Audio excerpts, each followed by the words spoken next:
کسی نے یہ بقرات سے جا کے پوچھا، مرض تیرے نزدیک مہلک ہیں کیا کیا؟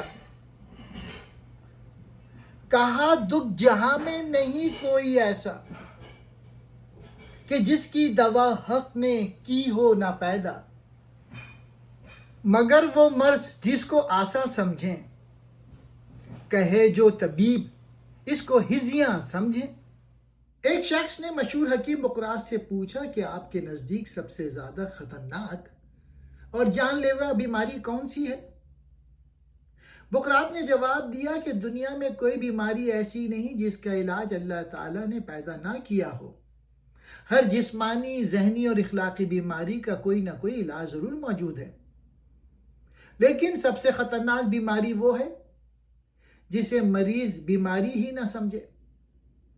جب کوئی سمجھدار طبیب اسے اس کی بیماری سے آگاہ کرے تو وہ اس کی بات کو سنجیدگی سے قبول کرنے کے بجائے اسے بے معنی اور فضول بات قرار دے۔ ایسے مریض علاج کی ضرورت محسوس نہیں کرتے، وہ اپنی حالت پہ مطمئن رہتا ہے، اس لیے اس کی بیماری آہستہ آہستہ بڑھتی رہتی ہے اور آخرکار اسے تباہی تک پہنچا دیتی ہے۔ حال ہی یہاں صرف جسمانی بیماری کی بات نہیں کر رہے، مرض سے مراد مسلمانوں کی اخلاقی، علمی، دینی اور اجتماعی کمزوریاں ہیں۔ مسلمان زوال کا شکار تھے، لیکن وہ اپنی پستی کو تسلیم کرنے کے لیے تیار نہیں تھے، اور اگر کوئی ان کی کمزوریاں بتاتا تو وہ اصلاح کرنے کے بجائے اسی مسئلے کو غلط سمجھتے۔ جب تک کوئی قوم اپنی جہالت، سستی، باہمی اختلاف، اخلاقی زوال اور علم سے دوری کو تسلیم نہیں کرتی، اس کی اصلاح ممکن نہیں۔ اور اقبال دونوں مسلمانوں کو غفلت سے بیدار کرنا چاہتے ہیں، حالی قوم کو اس کی بیماری کا احساس دلاتے ہیں، جبکہ اقبال اسے خودی، عمل، علم، عشق اور جدوجہد کے ذریعے دوبارہ اٹھانے کا راستہ دکھاتے ہیں۔ پہاڑ اور ٹیلے، سراب اور بیاباں، کھجوروں کے جھنڈ اور خارے مغیان، عرب میں ذات اور پہاڑ، ریت کے ٹیلے، وسیع صحرا، کھجوروں کے درخت اور کھانٹے دار جھاڑیاں نظر آتی تھی۔ سبب یا علامت گر ان کو سمجھائیں تو تشخیص میں 100 نکالیں خطائیں، دوا اور پرہیز سے جی چرائیں، یوں ہی رفتہ رفتہ مرض کو بڑھائیں، طبیبوں سے ہرگز نہ مانوس ہوں وہ، یہاں تک کہ جینے سے مایوس ہوں وہ۔ حالی کہتے ہیں کہ بعض مریض ایسے ہوتے ہیں کہ اگر کوئی طبیب انہیں ان کی بیماری کی وجہ یا علامات سمجھائیں تو وہ اس کی بات قبول نہیں کرتے، اس کے بجائے وہ ڈاکٹر کی تشخیص میں بے شمار غلطیاں نکالنے لگتے ہیں۔ وہ قابل اور مخلص طبیبوں سے رابطہ نہیں کرتے اور نہ ان کی نصیحت پر اعتماد کرتے ہیں۔ بالآخر بیماری اتنی بڑھ جاتی ہے کہ صحتیابی کی امید ختم ہونے لگتی ہے اور ان کی زندگی خطرے میں پڑ جاتی ہے۔ یہاں بھی مریض سے مراد زوال کا شکار قوم اور طبیبوں سے مراد مخلص رہنما، علماء، مفکرین اور مصلحین ہیں۔ جب کوئی اصلاح کرنے والا قوم کو بتاتا ہے کہ اس کے زوال کے اسباب جہالت، سستی، اخلاقی کمزوری، باہمی اختلاف اور علم سے دوری ہے، تو لوگ اپنی اصلاح کرنے کے بجائے نصیحت کرنے والے ہی کی غلطیاں نکالنا شروع کر دیتے ہیں۔ قوم نہ اصلاح کی دوا قبول کرتی ہے اور نہ بری عادتوں سے پرہیز کرتی ہے۔ نتیجہ یہ نکلتا ہے کہ اس کی حالت مسلسل خراب ہوتی جاتی ہے۔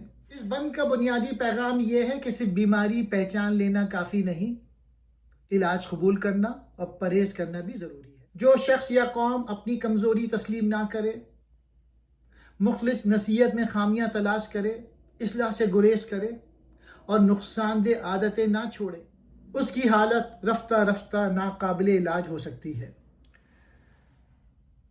یہی حال دنیا میں اس قوم کا ہے، بھنور میں جہاز آ کے جس کا گرا ہے، کنارہ ہے دور اور طوفان بپا ہے، گما ہے ہر دم کہ اب ڈوبتا ہے، نہیں لیتے کروٹ مگر اہل کشتی، پڑے سوتے ہیں بے خبر اہل کشتی۔ حالی کہتے ہیں کہ مسلمانوں کی حالت اس جہاز جیسی ہو گئی ہے